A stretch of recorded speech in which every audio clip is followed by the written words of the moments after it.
Brillantes at Daniel Padilla, may video umano na hindi pa pinapalabas.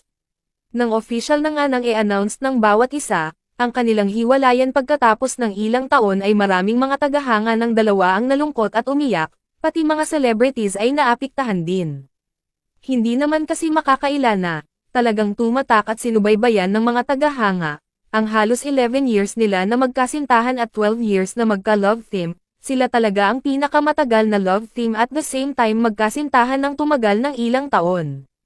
Unang napabalita na itong si Andrea Brillantes umano ang punot dulo ng hiwalayan, pero nang official na nga na inamin ng Katniel na tapos na sila ay may lumabas na isang pangalan, na di umano siya ang tunay na dahilan, ang tinutukoy ay si Jillian Vicencio, pero agad naman itong pinabulaan ni Jillian. Sabi niya, hindi po totoo na ako ang dahilan ng kanilang hiwalayan, dahil hindi ko magagawa iyang mga sinasabi ninyo, napakabait sa akin ni Ate Kath, kung totoo man yang kumakalat na naging third party ako sa kanilang hiwalayan, ay di sana hindi ako pinapansin ni Ate Kath, sana hindi kami magkasama, wala po iyang katotohanan.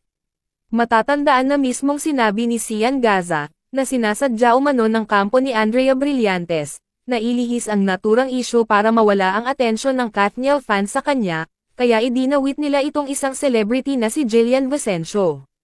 At ito pa, dahil, itong si Andrea Brillantes umano at Daniel Padilla, ay may video, na sinabi ni Sian Gaza na hindi pinapalabas sa publiko, dahil nakiusap itong si Andrea Brillantes sa kanya dahil masisira siya pag lumantad ang naturang video. Matatandaan din na mismong sa Bonifacio Day, nag-official announced ang Katniel na hiwalay na sila, dahil katunog yun sa pangalang Andrea at Andres. O diba?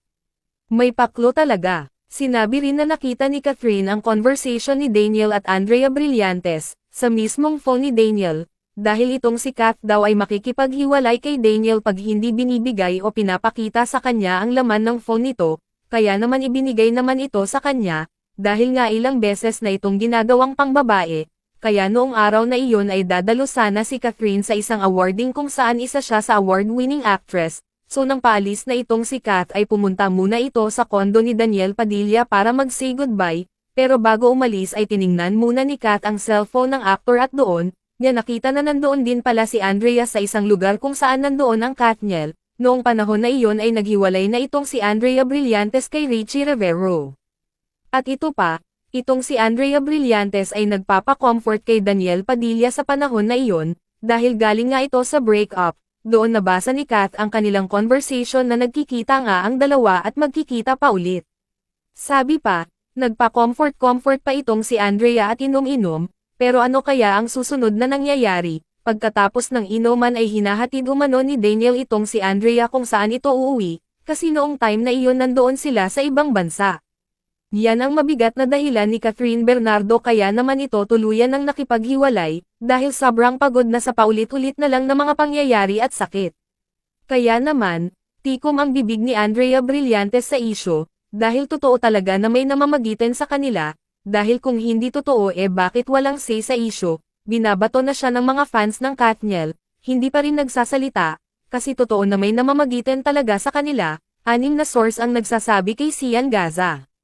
At ito pa ang tseka ni Gaza, dahil walang nagsasalita na mga friends ni Daniel at Catherine sa kanilang issue dahil natatakot daw ito, sa posibleng mangyayari, dahil maraming connection nga itong si Daniel Padilla.